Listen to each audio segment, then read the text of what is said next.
Alright, y'all. Got a special one for y'all today. Zeezzy the King. Like and subscribe. Add me on Facebook, social media site, Zach King. As y'all know, I always say this, in coming in passing. How Walking Dead is my favorite TV series ever.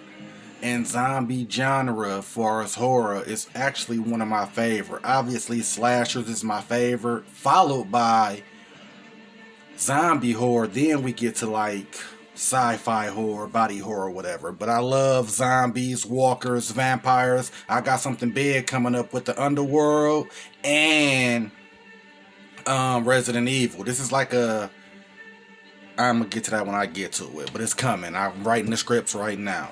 But anyways, as you see in the thumbnail, Walking Dead's top 10 characters of all time. Now check my channel out. I did a video a year ago, top 10 antagonists of the Walking Dead franchise. I'm not going to spoil the list from that, but that was the antagonist. So a lot of them may not even make this particular list because the Walking Dead has a revolving door of high-level antagonists to go against our survivors group. So before I get to my top 10 characters, I gotta when I name these characters, because I didn't do this on my love of the Walking Dead I did the other day, I'm giving you their real names, and I wrote their names out just so I could give them their proper respect. And I said a name from the Green family. It was Beth Green when I said never mind, like it was irrelevant. Who she got killed in the hospital by Dawn. That wasn't irrelevant. So before I get to my top 10 characters of Walking Dead, I'm going to get to the honorable mentions. And like I just mentioned Beth, we got one of my favorite old heads from the show ever. And this is Herschel. Herschel Green. When his death happened, I was visibly shaken. I was not expecting it. I was pissed. Like I said, I know about the comics more than I know about Marvel and DC comics, but I still didn't foresee this because a lot of comic book deaths get switched and changed out. Believe it or not, this is an antagonist, secondary antagonist is in my honorable mentions also. I got Daryl Dixon. He was an asshole from season 1 to season 3 when he died. But Merle was just a character. That's Daryl's brother. He was such a good actor and he played his role to a T. I never, you know what I'm saying, disliked when Merle was on the screen. You know what I'm saying? Especially when he had to cut his arm off when Rick handcuffed him to the roof. He had that spike stump. He had that stump with the knife in it. Brilliant. Aaron copied off him later on in the seasons, but Merle the first to do the one arm handicap as a benefit situation. I got Alpha and Beta because I know they made my top 10 antagonists, so they wasn't going to make the top 10 list, but I liked Alpha and Beta because I thought they was just like vicious. Humanity was dead completely. And like I said, Alpha was a psychopath before the apocalypse started. This just, you know what I'm saying, tuned her up. And then my last honorable mention, the OG Morgan Jones. He basically the lead of Fear the Walking Dead now. But Morgan Jones he basically put Rick on to the world he living in. And without Morgan saving his life, sorry what happened to Dwayne, but Morgan always been a top tier character to me. Development. He just as badass as Rick. And I like Morgan. Now we finna get to the nitty gritty. The real shit. I might have to check down at my notes here and there. But I got the list. And number 10, this might be controversial. We got Shane Walsh, played by John Bethroll. And why I got Shane at number 10 to me is because at season 1, we following Rick, no doubt. But Shane was so ahead of the curve. Shane had Rick's season 5, 6, 7 mind. He had Rick's mentality 6 seasons in. Rick was really like Shane. Shane was a villain only because he was ahead of the curve. Everything he did was to save a man's son and wife who he really didn't have a responsibility to. They was co-workers at the police department and best friends, and they was high school buddies, but he could have been like, I'm on my own. I ain't got no wife and kids. I'm sorry it happened to him, but I'm good. He did a lot to save Rick in the hospital, barricading him in there. He took advantage, you know what I'm saying, of his leadership, and that's what got him with Lori. Not because he always wanted her. That was something. Looking at it back then, I was pissed. I didn't like him. I was ready for him to die. But hindsight was like, that was only natural that was going to happen. She was going to fall in love with somebody if Rick was dead or not. And why not be somebody she close to, and the bond can be trustworthy before the apocalypse and after. So that was a natural progression. It's just Rick came back and screwed it all up, like Shane said. But like I said, he had Rick's mentality in season 1 that Rick had in season 6. If they'd have been together, Daryl would have been third background. Because you see in season 1, Daryl was already third background doing what the both of them said. So Daryl wouldn't have even been big shit if they would have been like, you know what? I can't have Lori. I'm going to go ahead and take, it's another chick on the cast who fine as hell too. Andrea. He could be like, you know what? Lori, I fucked her, I had her, but he back, that's his family. I'ma fuck with old girl over there. And then Maggie came in the picture, but Glenn would have probably got her anyway. But you know what I'm saying? Andrea looked better than Lori. So he could have in a what if situation, he could have moved off of Lori and got with Andrea, and they'd have been a team. Daryl been a third string. Carol find her way. They'd have been a stronger team. That's enough on number 10. But that's how I feel about Shane. There's so many what ifs that can play off of that. The Negans, the Governors, the Whisperers, you know what I'm saying? Determinists. Number 9. I got Abraham Ford. This is Michael Cutlips. Abraham, to me, it's like a big chunk of the show left when he died. I know Glenn's death was way more powerful because he's a season 1, day 1 staple compared to Abraham season 5. First of all, when him, Rosita, and Eugene popped up, I thought they was going to be some antagonist type villains because they rode up in their military jeep, what you got for me type shit with their army guns pulled out. I didn't know what to expect, even though I knew what the comics had to offer. But I don't look at the comics like that because sometimes they give different deaths, like I said already. They switch the comics up.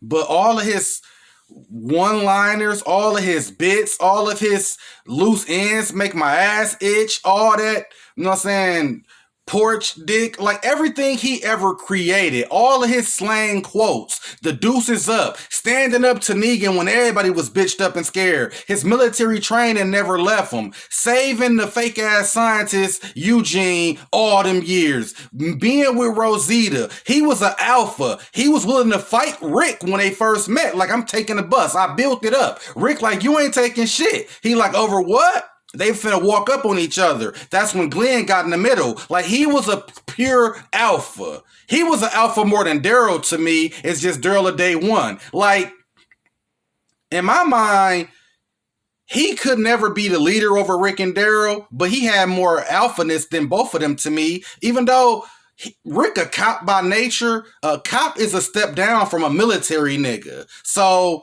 Abraham is that guy to me. His death was overshadowed by Glenn's, and it's to be expected. They should have had Abraham die on the season 6 finale so we could have a whole 6 months to mourn him, and then on the premiere, pick up from that scene and then kill Glenn. So they have 2 different deaths at 2 different times. It'd have made it feel better and it'd hit different than them to die the same moment and then Glenn overtakes Abraham like Abraham didn't matter. If Aaron would have died and something like that, it'd have been like, obviously Aaron just came with us with Alexandria. But those was 2 big shit characters. One of them was going to overtake the other one. Obviously it's Glenn. And he on his countdown later in the list. Number 8. We got Jeffrey Dean Morgan playing Negan. I loved him from the comedian Watchmen, so I was so thrilled that he was the governor. My headcanon views Negan from season 7 to the end of season 8. I don't like when they going at the Whisperers and he got to be a Whisperer. I know that's all comic book material, but my headcanon, I like the lean in Negan. I like the I'd have been scared of this, Rick.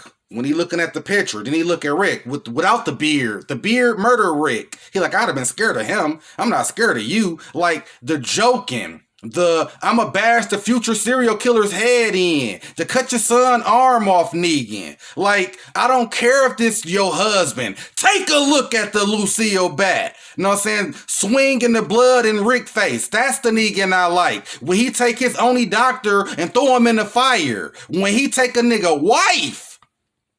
And you take your wife back, he score your face with the iron. That's my Negan. Now, I know they had to make him love all the kids, Lydia, you know what I'm saying, Judith, some other little kids in certain episodes. The Here's Negan, one of the best shows in the franchise history. Hey, they needed a redemption arc to keep him likable. Because they know after season 7 it was fucked up. But that ain't the Negan version that, like, he ain't even mean to people. Like, he was in jail for 6 years and they bitched him out. So he less of the, who are you? I'm Negan. He way less of that version of Negan. I'd rather him be, if he gonna be a protagonist, anti-hero, make him still be mean to people or an arrogant dick at times. And he always right over our guys. He always got the best decision. I don't like that Negan, but overall, this is the scariest nigga I ever came across. Not the governor, not the whisperers, not the terminus cannibals. Damn sure Commonwealth, they weak as hell compared to comics. But he the scariest. Number 7, the fuck up of the franchise. Carl Grimes, played by Chandler Riggs. We can get over Abraham and we can get over Glenn.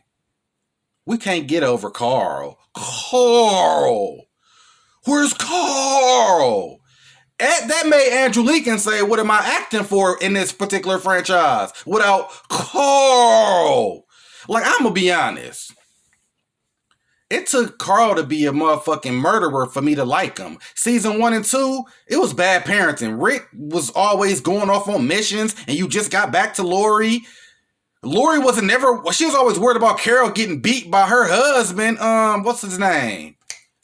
Ed, beating her ass, so she was never watching Carl. He always wandering off, finding guns, almost getting killed by walkers, crying like a bitch. She making him do homework in Apocalypse like that matter. 1 + 1 don't matter. Counting money don't matter. Science don't matter. Astrological shit don't matter in Apocalypse. It's just about kill or be killed. So that was all stupid. He was a whiny bitch. I didn't like Carl in season 1 and 2. When they went to war with the governor and they stood up at the prison and forwarded the governor troops and forced them back into a retreat. We got Beth, Herschel, and Carl, like, he pissed he ain't part of the gunfire. But nigga, you 12. What you expect? This grown man shit. But when he saw an op coming up, he said, fuck that. I need a body. He killed that man, unarmed or not. Herschel, like, goddamn, he turned into a killer quick. This kind of niggas we raising? My point is, from that kill on, even though it was morally wrong or right, I thought it was morally right. We in war. Ain't no retreating. This ain't the real war, Russia versus America. This is apocalypse war. Ain't no retreating, red flag or nothing. I'm killing any nigga who a op. I love that in Carl, because Rick would have done that. This is where Rick started being like, you know what, fuck the ops. Carl grew on me from season 3. When he just started coming to Negan crib, airing people out. When they got at the Alexandria, they had a setup where the garbage people set him up. Jadis. Carl, the first nigga, after they had their little speeches, Eugene Turncoat type shit, Carl shot 2 niggas to kick off the gun battle, and Negan was finna kill him. Like, Carl wasn't no bitch. Killing him was a mistake. I love Carl Grimes. Moving on. This would damn near turn me off the franchise. When you 7 seasons in, nothing can make you just completely not watch it. But I used to watch every episode multiple times. When it hit Netflix or the streaming service, I would watch the season over. I used to watch it so much. After season 7, it was where it became not watchable, not rewatchable. Like, sometime on AMC, you can get AMC Plus, or if you just got a cable, it come on Sunday all night, then it come on like on Friday, leading up to the weekend. That shit don't happen with me no more. And it's because of Glenn. We got Stephen Yee. I just watched Nope last night. He had a hell of a role in that movie. But Stephen Yee, it's Glenn Rhee. When they killed Glenn, it was like, I swear to God, I don't care what movie I like more, what show I like more. This death hit me more than any death in any franchise ever. I felt like they took something from me. Like, I don't care what the comics say. This real, this us now. We don't gotta do exactly what the comics say. He didn't supposed to die. It broke me as a character. We went through Terminus, Cannibals. We went through insurrections with Shane. We went through One-Eye Brian with the governor, Philip Blake. We went through everything. You know what I'm saying? Claimers, Rick biting niggas' necks off. This the first group where it was like, when they set us up in the fucking forest with 1,000 men surrounded us with guns, I never felt more helpless in a TV show or a movie than I ever felt in this. When Thanos won at the end of Infinity War, the movie was so good, I didn't realize it was 2.5 hours. So when Thanos won, I'm like, damn, the movie over? We lost? Because you never seen us lose in the Avengers. This was 1,000 times worse. Because I knew Infinity War was coming out. And we finna snap this shit back on Thanos. This shit was like, okay, these niggas dead. Ain't no snapping back these niggas back to life. Abe is gone. That's fucked up. But Glenn and Maggie had to watch it? He saved Rick in the tank from the first season. I remember when they did the scene with the governor kidnapping the Merle. He told Rick to his face, you pussy, we should go back now. Rick like pulling rank on him, like, no, nigga, we ain't doing that this time. You fucking hurt, your girl hurt. Maggie like, y'all chill the fuck out. Let's just go home. But that's when you saw, he like, man, I know Rick and Daryl over me, but damn it, I'm third in command. If these niggas get slimed out, I'm in control. I love that. He killed the walker with his bare foot. When Merle threw a walker in there, he took a bone out the walker, cut it. I'm talking about taking chairs apart to give Maggie. Like, he was a fucking animal when it came to it. He never killed humans until he had to go into Negan satellite. You know what I'm saying? We got the black dude with the glasses was with him. I forgot his name, Beth or whatever. He couldn't do it. Glenn had to put the knife to these niggas' head, showing I'm evolved to the last stage of Apocalypse. Glenn was a hero. I love him. Number 5, we got Norman Reedus, Daryl Dixon. I'm going to make this quick, fast, and in a hurry. Because Daryl, to me, get a lot of great spots.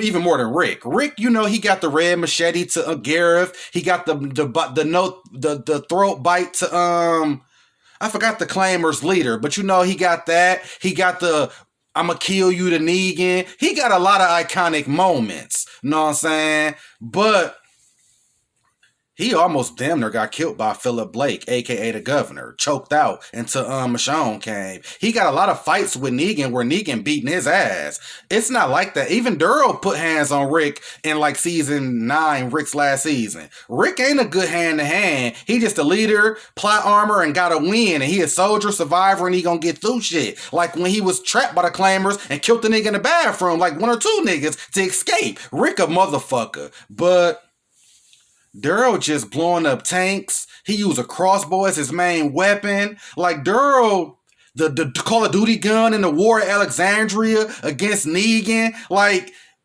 where is E Street getting tortured in the prison? Like, I ain't never finna say I'm Negan. He stood up to Negan just like Abraham and bust him in his shit, which caused Glenn to die. But Daryl is a nigga, I don't care if he ain't your number 1 character. You can never have Daryl Lord in 5. Moving on.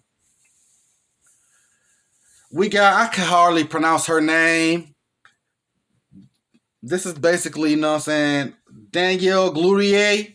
That's the Michonne character.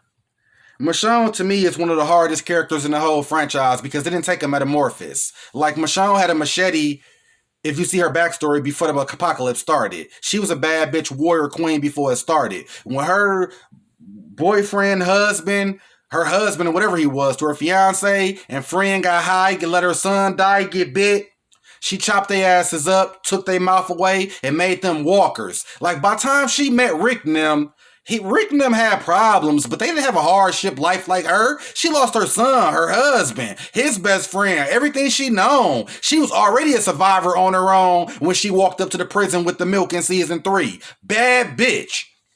Top notch. Her calming down was better to me than Negan's. They turned Negan from a psychopathic killer to a normal motherfucking good guy. Michonne went from a motherfucking badass warrior queen bitch to a civilized mom who will cut your fucking head off. If it come to it, she'll slice these fucking kids up too. I don't care how it sound or being sensitive. When them kids tried to kill Judith and she was pregnant, she took they little young asses out. This is an apocalypse, not normal life. So I gotta say that with a grain of salt. But my point is, it never came a point where she got tamed. When she became a cop in Alexandria, put the motherfucking machete down. When Carl got shot, she went right back to savagery. Michonne, nothing else to say. Number 3, this is just David Messier. This is the governor / Philip Blake. I don't give a damn how people feel about this. That's why I say controversial. This is my favorite villain on the show. Because up until season 3, all we had was infighting with Shane and Rick. All over Lori. I told you, a bitch will get you killed. And my bitch will definitely get you killed. And I don't mean that derogatory or disrespectful. My point is, if you come at my wife any kind of way, I might cut your throat. I might shoot you. I shouldn't say it like that, like I'm joking. I am joking. My point is, if you play with a nigga wife, you might get tooken the fuck out. And that's what Lori and Carl was to Rick. Both of us can't have her, and both of us can't live. But when it come to the governor, he was the first villain. Rick and Shane could have solved that while Shane was the first villain. He was the first real antagonist who we gotta root against. We hoped Rick and Shane settled their beef, even though it got too far and we knew when I had to go. With him, it was like, he doing way better than Rick and them. He got a minor army. He got a community. They ain't surviving and worrying about walkers. They living and having parties. I'm like, let me get a piece of him. When you get inside the governor's camp, you see everybody living, thriving, doctors. They so straight. You know what I'm saying? He have a speech like, remember we was having crackers and Spam for dinner? Now we got barbecue, we hunting. His whole thing is go to minor camps, wreck them, take all their supplies to keep his shit living. I'm talking about Philip Blake was the first time we saw an organization in the apocalypse. This way before CRM and Commonwealth. This is the first organization we saw living like zombies is a secondary problem. The higher your community get, walkers become more and more irrelevant. Meaning, if you got a little encampment, a little base, all y'all thinking about is walkers and finding and scouts. But when you got an enclosure, you just got to have lookouts you know what I'm saying, certain areas. But when you got a prison or a town, you got shit set up like military base. Governor impressed me with everything. The Penny angle with his zombie daughter. He had a Milton trying to be a scientist and turn her back. Like everything about and then we saw his backstory way more. You never want to dive into a villain's backstory unless it's necessary. Like Gus from Breaking Bad. But this was so necessary. He's my favorite villain over everybody. And that's why he get the number 3. Number 2.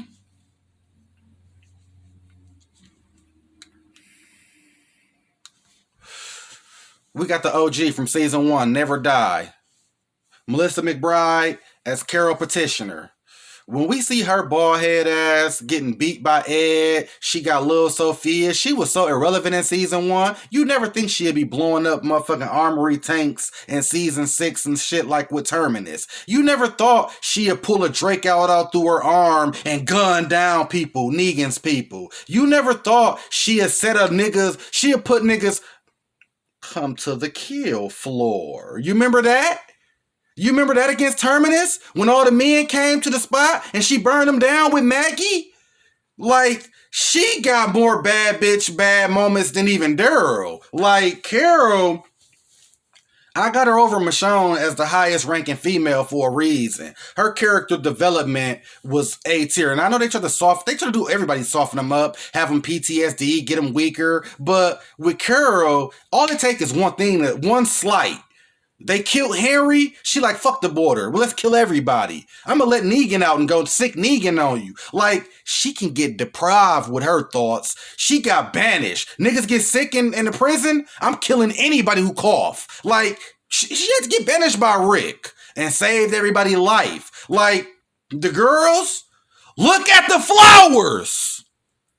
No, so I just said Michonne to take kids out. That was defensive. She had no reason. She didn't have to take this kid out. She could have said, like she said to Tyrese, you go to Terminus. I'm going to take her, I forgot her name, little crazy ass girl. I'm going to take her with me.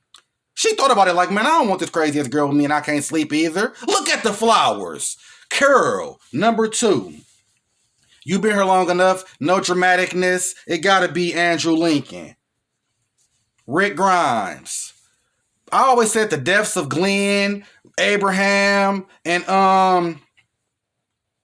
Carl mattered, but losing Andy Lincoln, aka Rick Grimes, is what just, if y'all didn't have me at 9 seasons, y'all wasn't gonna never have me for 1. But for 2, how can I not finish the story after 9 seasons? He went off, that was like the secondary finale. You know what I'm saying? The first finale was when Negan killed them. The first finale was basically when Negan killed them 2 and Carl. This was the ending when he left, because it's like, I don't care about Daryl and them enough. Like, Rick and Carl, I cared about more than even Daryl. But they had Daryl Michonne, and they still had Maggie. She came back. They had people that make me still watch and love them and care. But Rick Grimes, when he told Gareth, I'm going to kill you, it's a bag of guns out there. Red machete, I got a machete out there, AKs, knives, a couple bombs, but the red machete with the machete with the red handle, that's what I'm gonna kill you with. Ain't no use of begging. He pulled that machete out and handled him. 4 walls is a roof. This is the Lord's house. That's what Gabe said. Maggie and Glenn like, nah, bad fam. This is 4 walls and a roof. The most brutal scene in the franchise. The way Sasha is cutting that Terminus guy neck up. Like, Rick had these niggas. Murder Beard Rick, he had these niggas on another level. That's why they were so arrogant against Negan, where they thought, we can go to these niggas' house and kill them and take their shit. You heard what Daryl said. We want some milk. We want that cow. We want some vegetables. They was on their high horse. That's because Rick was on the road going to Terminus, coming across psychopaths, stabbing them, taking them out. The dude got Carl by the throat on some heinous type shit. Rick, Michonne like, let the boy go. Rick like, no, I got him. The nigga was so scared he dropped the blade, let him go. Rick went in this man's body.